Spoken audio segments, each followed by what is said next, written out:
manisnya.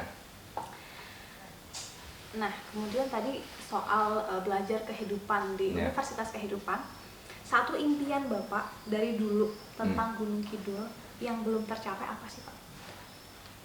Kadang-kadang saya kalau mikir ini agak baper saya. Oh, baik. Ya, jadi investasi di Gunung Kidul kok susahnya setengah mati. Saya merasa ada panggilan, ada halo-halo. Mau neng kono ora iso ngurusi investasi. Saya akan berjuang untuk ini. Karena kadang-kadang atas nama AMDAL lah, anak inilah itu macam-macam.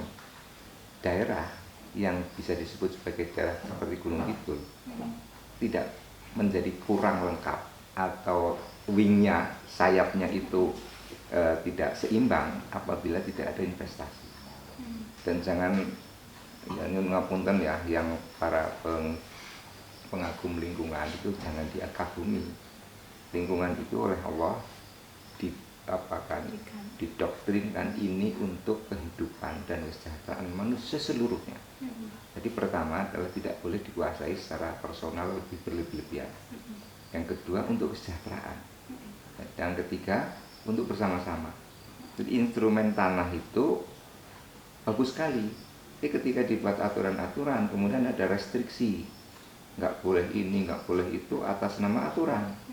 Dan saya bilang ya kita harus atas nama kemanusiaan. Yang paling tinggi kemanusiaan. Dan itu kan doktrin dari Gusti Allah. Yang kedua konstitusi. Konstitusi ada pasal 28H.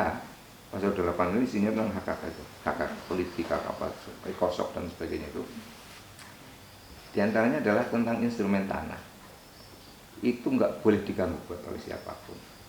Saya rasa sedih kalau kemudian seolah-olah peraturan itu bukan hanya menghambat tapi merestriksi, menghalangi secara agak absolut itu, kita tidak bisa berkembang. Dan saya ingin berkonsultasi, saya tidak ingin perang dengan siapapun, saya ingin damai saja. Terus budi amri saya ini pun, ini orang Gunung Kidul kan ilmunya itu. Jadi saya merasa bahwa salah satu di antara mission saya masuk di dunia pemerintahan adalah itu. Karena iya, jadi turunannya kan dari Gusti Allah kepada filosofi, kemudian dari konstitusi, kemudian mestinya undang-undang itu mengikuti agar tanah adalah instrumen untuk kesejahteraan manusia seluruhnya.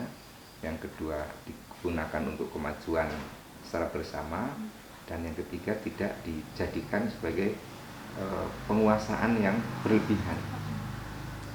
Itu bagi saya sangat sangat menantang. Nah, kemudian Pak, ketika berbicara tentang impian itu kan akan ada pertanyaan bagaimana cara merealisasikannya dan kapan atau seperti apa Bapak melihat impian tersebut? Ya tadi saya sedikit sampaikan bahwa saya harus melakukan interaksi dengan banyak pihak.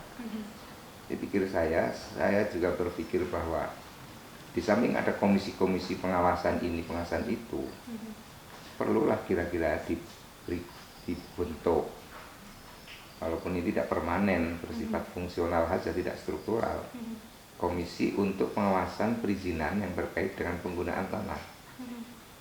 Kalau serba tidak boleh atas nama AMDAL, nanti dilihat oleh para komisioner yang terdiri dari berbagai bidang keilmuan dan juga bidang kewenangan, benar nggak pernyataan bahwa ini tidak sesuai dengan AMDAL atau membahayakan.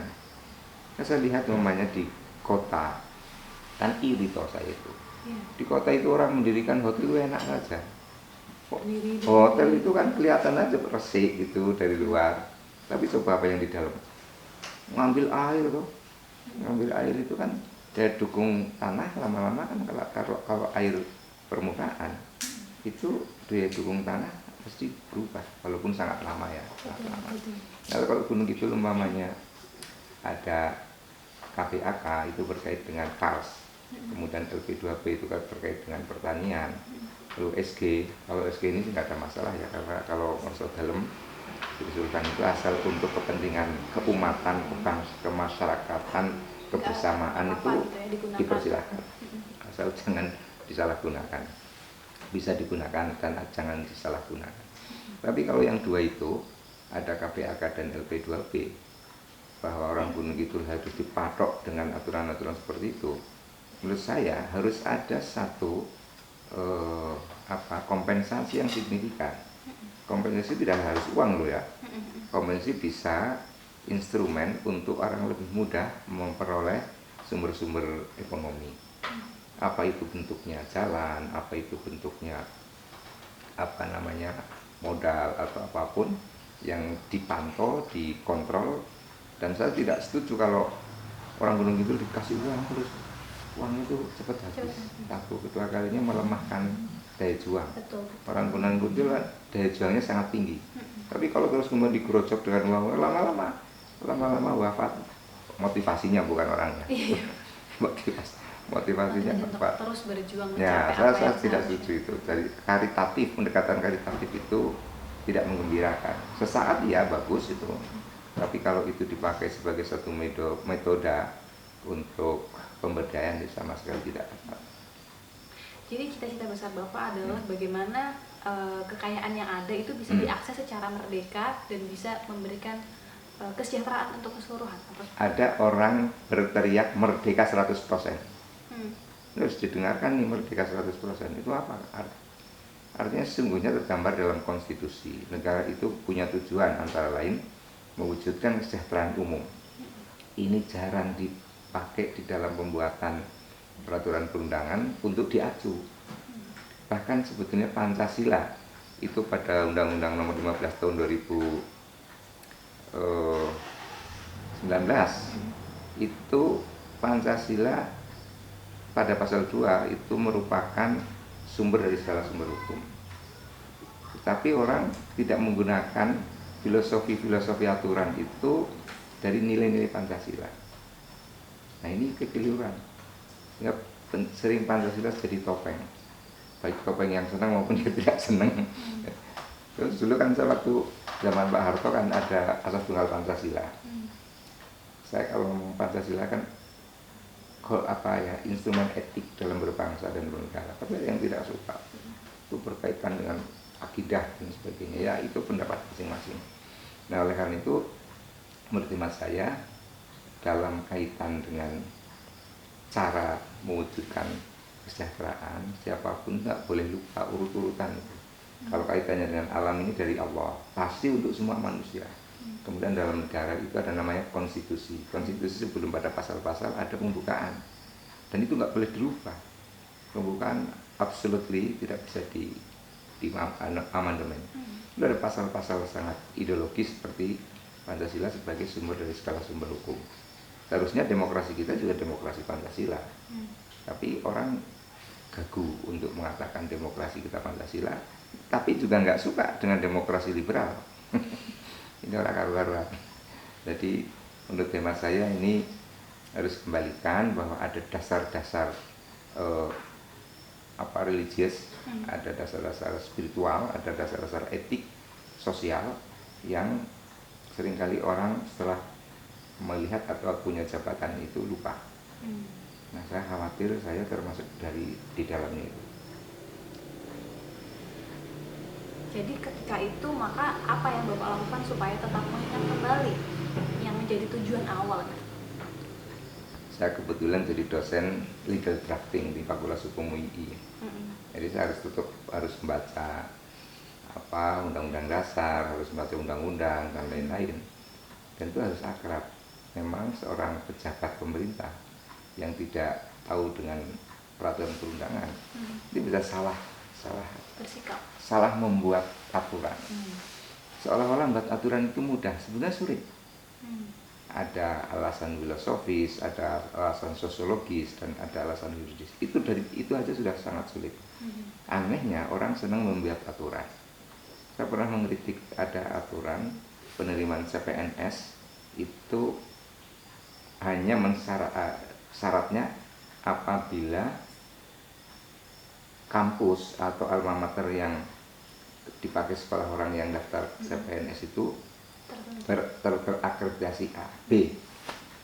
Saya bilang ini nggak benar ya Pak, kalau nggak diberi akreditasi B itu nanti asal-asalan. yang daftar itu. Tidak ada masalah. Anda lihat konstitusi.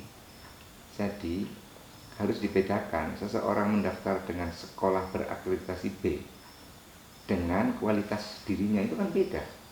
Yang daftar siapa? Kan orang, bukan sekolah. Nah, kalau dibebankan aturan kepada lembaga sekolah itu berada pada seorang, itu kan sama sekali tidak bisa diterima.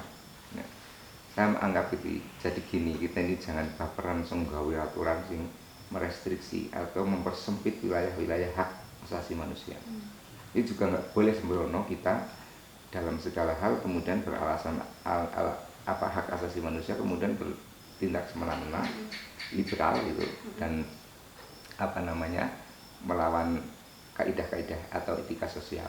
Jadi intinya adalah bahwa saya memang harus selalu mencek apa yang saya katakan ini benar nggak. Jadi umpamanya satu aturan, katakanlah aturan pemilu umpamanya, itu pemilu itu demokrasi penuh dengan nilai-nilai harmonis yang sangat mendalam, kemanusiaan maupun harmonis sosial. Tapi kadang-kadang dikecilkan atau direduksi menjadi aturan-aturan administratif. Kemudian orang kesulitan untuk masuk di dalam dunia politik. Ini harus dihilangkan. Ini bukan tanggung jawabnya KPUD, ini tanggung jawabnya DPR RI bersama KPU. Jadi jangan instrumen demokrasi direduksi oleh aturan-aturan yang sifatnya administratif. Itu nggak boleh.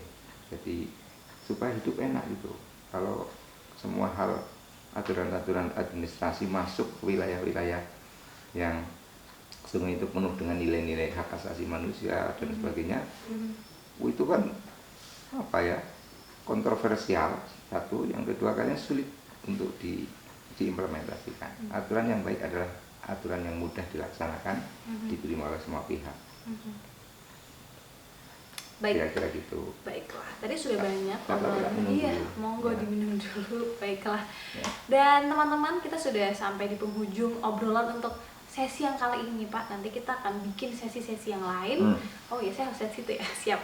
Dan terima kasih Pak untuk ngobrolnya ya. Ngeteh ya, berarti ngeteh malam hari ini. Semoga saya punya wedangan. Semoga saya punya kesempatan lagi untuk ngobrol-ngobrol lagi sama Bapak. Semoga sehat selalu Bapak. Amin. Tadi ya kalau misalnya boleh diambil garis sedikit gitu ya, bahwa dalam bersikap gitu ya, bahwa dalam keseharian kita tuh jangan untuk mudah baperan, tapi juga jangan sembrono. Gitu ya tadi pesan Bapak. Mungkin ada tambahan pesan lagi Pak? Ya, 3 hal yang selalu saya sisipkan dalam pidato saya, bahkan kadang-kadang kalau khutbah.